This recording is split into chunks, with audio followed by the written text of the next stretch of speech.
Dance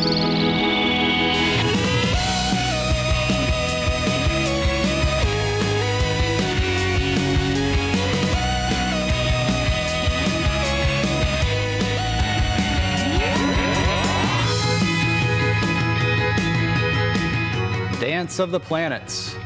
Welcome to Stargazers. I'm Dean Regas, astronomer from the Cincinnati Observatory. And I'm James Albury, director of the Kika Silva Plot Planetarium in Gainesville, Florida.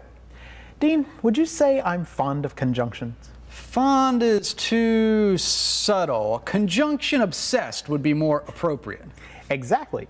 So, at the end of this week, we'll get to see the culmination of an amazing week-long rendezvous between Mercury and Venus. And then, a little over a month later, we'll see a super scoochie between Venus, the red planet Mars, and a 2-day-old waxing crescent moon. So, join us as we go planet watching. Let's show you.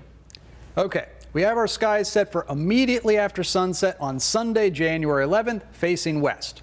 You'll notice two bright lights next to each other in the dwindling twilight. The brighter of the two is our sister planet, Venus. The smaller and fainter of the two is the planet closest to the Sun, the planet Mercury. If you watch these two planets this week and next, as the days pass, they will get closer and closer to each other, reaching their closest appearance to each other on Saturday evening, January 10th. And they'll be moving away from each other on Sunday, January 11th.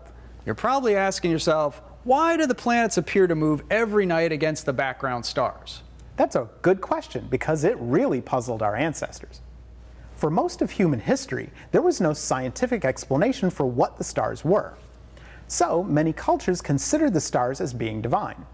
The motion of the stars through the sky was so predictable that people could actually tell time based on the position of the stars. There were a few peculiar lights that seemed to move among the stars, appearing in a different position each night. And not only would they move, but they would change their direction, their speed, their brightness, and even their color. These lights would even disappear for a while and then reappear.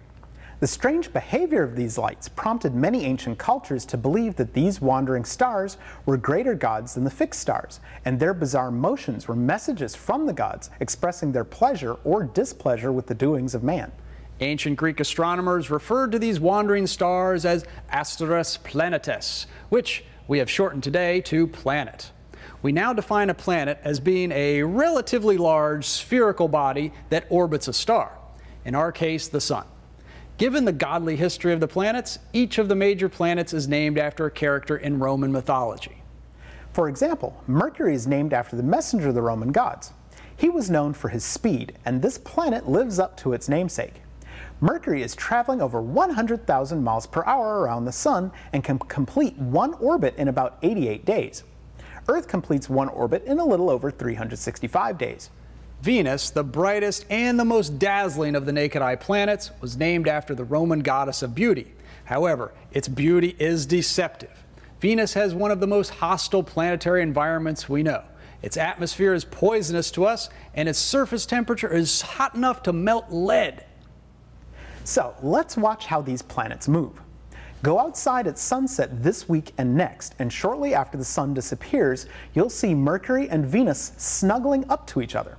Here they are early this week on January 5th, the 6th, the 7th, the 8th, the 9th, and they get super close on January 10th, and then on Sunday, January 11th, Mercury starts moving away from Venus. Now, watch how Venus and Mercury behave next week. Here they are again, right after sunset on Sunday, January 11th. Now the 12th, 13th, 14th, 15th, 16th, 17th, and finally January 18th. As you can see, Mercury is pretty speedy. But wait, there's more. Let's fast forward through time and watch Venus as the weeks pass.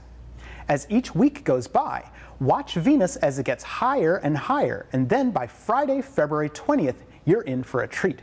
Venus and the red planet Mars have a super scoochie. And they'll be joined by a 2-day-old waxing crescent moon. So, get outside and watch the dance of the planets. It's easy to do when you keep looking up.